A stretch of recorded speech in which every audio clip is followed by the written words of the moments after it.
पवार साहेब, आज आवर्जून बारामतीला या उद्घाटनाच्या करता आपल्या Sharadchandra Pawar centre of excellence in artificial intelligence या उद्घाटनाच्या करता आलेले सन्माननीय उद्योगपती गौतमजी अडानी, सौभाग्यवती प्रीतीजी अडानी, दोन्ही खासदार सुप्रिया सुळे, सुनेत्रा पवार, आमदार रोहित पवार, आज आवर्जून बारामती दोन्ही खासदार विजयराव शिर्के, दीपक छाबरिया, प्रतापराव पवार, राजेंद्र पवार, सचिन सातव, नवीन नगराध्यक्ष झालेले सचिन सातव, शिर्के, दीपक, सर्व ट्रस्टचे मान्यवर, अशोक प्रभुणे, निलिमा गुजर, सर्वच मान्यवर, मी सगळ्यांची नाव घेऊन आपला वेळ घेत नाही. तसंच या कार्यक्रमाला उपस्थित असणारे सर्व बारामतीकर, माझ्या वेगवेगळ्या भागातून आलेले सगळे माझे बंधू भगिनी, आमच्या विद्यार्थी विद्यार्थिनी, पत्रकार मित्र, विविध क्षेत्रातील मान्यवर आणि माझ्या तरुण मित्रांनो, आज आपल्या बारामतीच्या दृष्टिकोनातनं आजचा दिवस अतिशय महत्वाचा आहे. मला आठवतंय की सुरुवातीला पवार साहेबांनी 67 साली ज्यावेळेस बारामतीचं प्रतिनिधित्व करायला संधी बारामतीकरांनी दिली, त्यावेळेस पाण्याच्या बद्दल, पाझर तलाव, कसं शेतीला पाणी मिळेल ह्याबद्दलचा प्रयत्न सुरू झाला. आणि त्याच्यानंतर 72च्या दुष्काळात कृषी विकास प्रतिष्ठान, विद्या प्रतिष्ठान ह्या संस्था शिक्षणाच्या करता आणि कृषी क्षेत्राच्या करता काढल्या. त्याच्यामध्ये स्वर्गीय अप्पासाहेब पवार असतील, इतर मान्यवर असतील, विनोद कुमार गुजर असतील, अनेक मान्यवरांची नावं घेता येतील. आणि सगळ्यांनी त्यांच्या परीनं जेवढं काही पवार साहेबांचं विजन होतं त्याच्यामध्ये मनापासून साथ देण्याचा प्रयत्न केला. मला आठवतंय त्याच्यानंतरचा काळ की पहिल्यांदा अगदी सुरुवातीचा काळ असा होता, जो लिहिता वाचता येईल तो साक्षर आणि ज्याला येणार नाही तो निरक्षर. त्याच्यानंतरचा काळ असा आला की ज्याला संगणक चालवता येईल तो साधारण साक्षर धरला जायचा आणि त्याच्यानंतर त्याला इतरांना निरक्षर समजलं जायचं. मित्रांनो, येणारा काळ असा आहे की काही वर्षांनी जो एआयचं शिक्षण घेईल तो साक्षर ठरला जाईल आणि बाकीचे निरक्षर ठरले जातील, असं साधारण समजलं जाईल. तसं होणार आहे अशातला भाग आहे. पण त्यातला एक कळीचा मुद्दा मी आपल्याला सगळ्यांना सांगितला. आज गौतमभाई नेहमीच आपल्या बारामतीमध्ये येतात, अनेकदा दिवाळीला साहेबांना शुभेच्छा देण्याच्या करता येतात, आमच्या प्रीतीभावी पण येतात. मी तमाम बारामतीकरांच्या वतीनं, सर्व आमच्या सहकाऱ्यांच्या वतीनं आज गौतम अडानी साहेबांचं आणि प्रीतीताई अडानींचं मनापासून स्वागत करतो, मनापासून आल्याबद्दल धन्यवाद देतो. मित्रांनो, सुप्रियानी काही गोष्टी सांगितल्या. मी आपल्या सगळ्यांना सांगेन की प्रत्येकाच्या आयुष्यामध्ये सुरुवात होते. लोक मोठं झाल्यानंतर बरेच जण काही ना काही बोलायला लागतात, काही टीका टिप्पणी करतात, सगळे गोष्टी आरोप होत असतात, ते सहन करावे लागतात. परंतु आपलं स्वतःचं जे विजन आहे ते विजन डोळ्यासमोर ठेवून पुढे वाटचाल करायची असते. जसं इथं आपण जे बसलोय, मला वाटतं 90ला MIDCची ही जागा घेतली 40 एकर आणि टप्प्याटप्प्याने नक्षत्र उद्यानासहित 135 एकरामध्ये हा सगळा कॅम्पस आपण फुलवला, वाढवला. वेगवेगळ्या प्रकारचं दर्जेदार शिक्षण देण्याचं काम आपण विद्या प्रतिष्ठानच्या माध्यमातून त्या ठिकाणी करतोय. आणि एक आज मानाचा त्याच्यामध्ये तुरा खोचला गेलाय, तो म्हणजे Vidya Pratishthan Sharadchandra Pawar centre of excellence in artificial intelligence, ज्याची खऱ्या अर्थाने ग्रामीण भागातल्या मुलांच्या करता, मुलींच्या करता गरज होती. नेहमी उद्याला आपल्या मुला मुलींना काय शिकवलं पाहिजे, कसं आपण तयार केलं पाहिजे, हाच विचार सुरुवातीपासून पवार साहेबांनी ठेवला. त्याच्यानंतरच्या काळामध्ये देखील ज्यांच्यावर जबाबदारी पडत गेली त्यांनी देखील त्याच रस्त्याने पुढे वाटचाल केली. आपल्याला किती लोकांना माहिती आहे मला माहिती नाही, परंतु गौतमभाईंनी शून्यातनं 1988 साली त्यांच्या व्यवसायाला सुरुवात केली अडाणी ग्रुपला. 1988 ला आपण ही संस्था इथं आपली संस्था 72ची आहे, पण इथं जी जागा घेतली ती 90ला आपण सुरू केलं. मला बरेच जण म्हणत होते, मी नावं घेत नाही, परंतु इथं कोण येणार आहे, 5 किलोमीटर बारामतीपासून लांब आहे. आज ह्या विद्या प्रतिष्ठान सगळ्या ज्या भोर असेल, इंदापूर असेल, पुणे असेल, जिथं जिथं विद्या प्रतिष्ठानच्या सगळ्या शाळा आहेत, ज्या ज्या काही आपण शिकवतो, तिथं आज जवळपास 35,000 विद्यार्थी विद्यार्थिनी का तिथं शिक्षण घेत आहेत. आणि मला वाटतं महाराष्ट्रात एवढी एकमेव संस्था आहे की एकाही मुलाकडनं किंवा मुलीकडनं या संस्थेनी सुरुवातीपासून आजपर्यंत डोनेशन घेतलेलं नाही. 1 रुपया डोनेशन घेतलं नाही. उलट जर कुणी गरीब असेल, काही आकस्मिक कुठला त्यांच्यावर प्रसंग आला, करता माणूस गेला, तर त्याही मुलांना मुलींना मला गौतम भाई येताना विचारत होते की कसं तुम्ही करता. एक आपण कॉर्पस तयार केलेला आहे साहेबांनी आणि त्याच्या व्याजातनं आपण त्या मुलांना मुलींना शिकवत असतो. त्यांचं जे काही त्यांना घडवायचं असतं ते घडवण्याचं काम करत असतो. मी आपल्याला सांगत होतो की 1988 साली शून्यातनं हे सुरुवात झाली गौतम भाईची. 88 ला सुरुवात झाली. मित्रांनो, आज तुम्हाला आश्चर्य वाटेल, जगातल्या 20 देशामध्ये अडाणी ग्रुप वेगवेगळ्या पद्धतीनं त्यांच्या इंडस्ट्रीचं काम करतो. 20 देशात आज अडाणी उद्योग समूह हा जवळपास 3 लाख लोकांना रोजगार देतो. 3 लाख. आणि मला ते सांगत होते, अजित, उद्याच्या 5 वर्षामध्ये हा आकडा 5 लाखापर्यंत जाईल. 5 लाख लोकांचं कुटुंब या एकट्या ग्रुपवर अवलंबून आहे.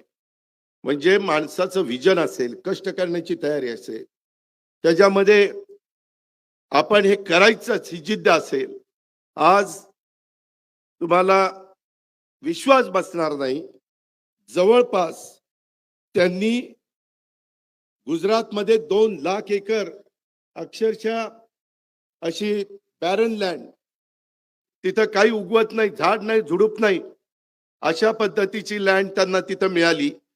30,000 मेगावॉटचा वीज निर्मितीचा सोलर प्लांट तिथं उभा आहे. 30,000 मेगावॉट. हे साधं सोपं काम नाहीये. आज त्यांचे पोर्ट असतील, एअरपोर्ट असतील किंवा कोल माइन्स असतील, वीज निर्मितीमध्ये तर ते सोलरमध्ये, हायड्रोमध्ये, बॅटरीमध्ये, विंडमध्ये, थर्मलमध्ये सगळ्या प्रकारे वीज तयार करण्याचं काम करतात. अशा इतक्या गोष्टी आहेत. तुम्ही म्हणाल की अजित पवार कशा करतात, त्यांचं एवढं सांगतो, जे खरं ते सांगितलं पाहिजे ना. तुम्हाला कळणार कसं?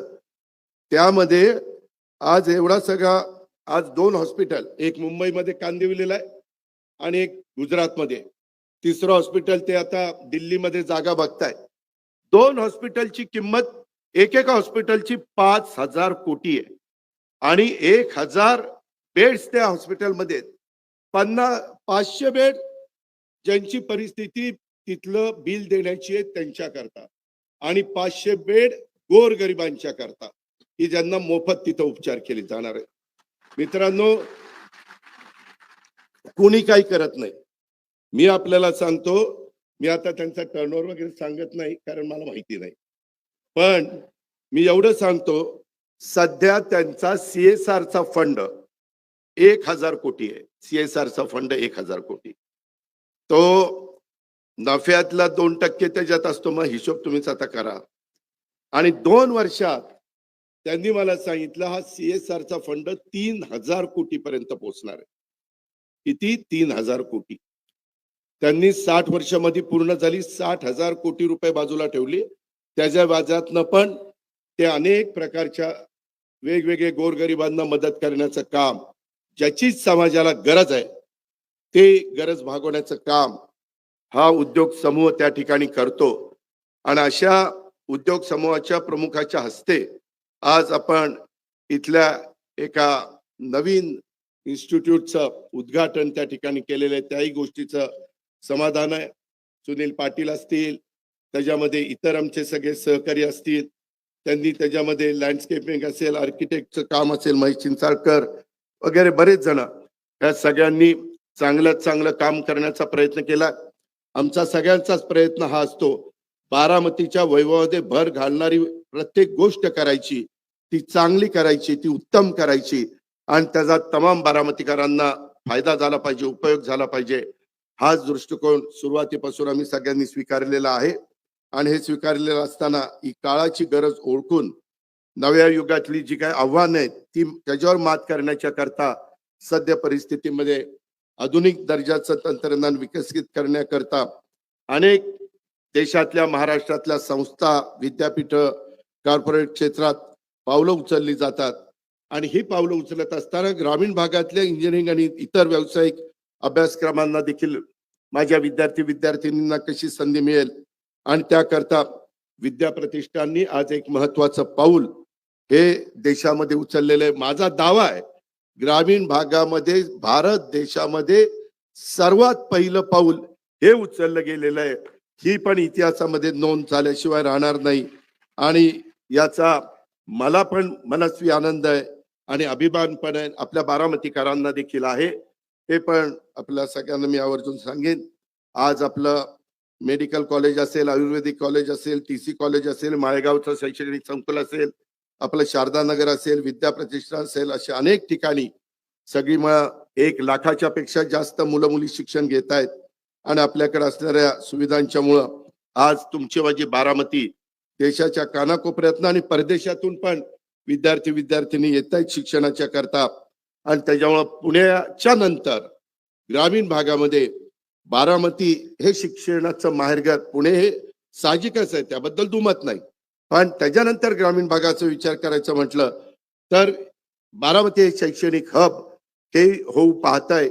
आणि त्याच्यातून आता परवाच आम्ही नर्सिंग कॉलेज बारामतीला अतिशय चांगलं मंजूर केलेलं आहे. आणि त्या नर्सिंग कॉलेज आपलं मेडिकल कॉलेज आहे, तिथंच ती इमारत परवाच मी प्लॅन मंजूर करून घेतलेला आहे. ते काम लवकरच सुरू होईल. आणि त्याच्यानंतर ते नर्सिंग कॉलेज आणि आपलं मेडिकल कॉलेज त्याच्या जवळ आपण कॅन्सर हॉस्पिटल अतिशय चांगल्या प्रकारचं तिथं एक उभं करणार आहे. आणि त्याच्यातनं वेटरनरी महाविद्यालय त्याला पण मान्यता मिळालेली आहे, त्याला पण फंड्स टाकलेले. जे काही तुम्ही आम्हाला सगळे साथ देता, तुम्ही सगळे आशीर्वाद देता, भरभक्कम पाठिंबा देता, कुठंतरी काहीतरी चिमटा हळूच काढता, ते पण आहे. यावेळेस काढले ना 2-5 चिमटे काढले मला, पण ठीक आहे, मी समजून घेतलं, तुम्ही समजून घ्या. त्याच्यामध्ये माझी एवढीच त्याच्यामध्ये विनंती आहे की आपण ह्या सगळ्या क्षेत्रामध्ये बारामतीचा नावलौकिक वाढवण्याचं काम करू. कुठेही बारामतीला कमीपणा येणार नाही, त्या पद्धतीचंच प्रत्येकाचं वागणं, चालणं, बोलणं हे कसं राहील याबद्दलचा पण प्रयत्न आपण त्या ठिकाणी करत राहू. खूप गोष्टी बोलण्यासारख्या आहेत, परंतु आपल्याला सगळ्यांना गौतम भाईंचे विचार ऐकायचे, त्याची जाणीव मला आहे. आणि त्याच्यामुळं मी पुन्हा एकदा गौतम भाईंचं आणि प्रीतीताईंचं मनापासून ह्या कार्यक्रमाला आल्याबद्दल स्वागत करतो. या एकंदरीत संस्थेच्या आत्ताच्या या निर्मितीमध्ये विशेषतः आपल्या विद्या प्रतिष्ठानच्या Sharadchandra Pawar centre of excellence in artificial intelligence मध्ये ज्यांनी योगदान दिलं त्यांचं आपण कौतुक केलंच आहे. पण त्या सगळ्यांचं मी मनापासून अभिनंदन करतो. तुमचा सगळ्यांचा हातभार लागला म्हणूनच हे सगळं उभं राहिलं. हे एकट्या दुकट्याचं काम नाही, हे आपली सगळ्यांची जबाबदारी आहे. त्या जबाबदारीचं भान ठेवून आपण सगळ्यांनी काम केलं, त्याबद्दल आपल्या सगळ्यांचे आभार मानतो. अनेक विद्यार्थी आलेत, अनेक माझे मान्यवर आलेत, त्यांचंही मी मनापासून स्वागत करतो, त्यांनाही मनापासून धन्यवाद देतो आणि या ठिकाणी थांबतो. जय हिंद, जय महाराष्ट्र. धन्यवाद दादा, मनापासून धन्यवाद.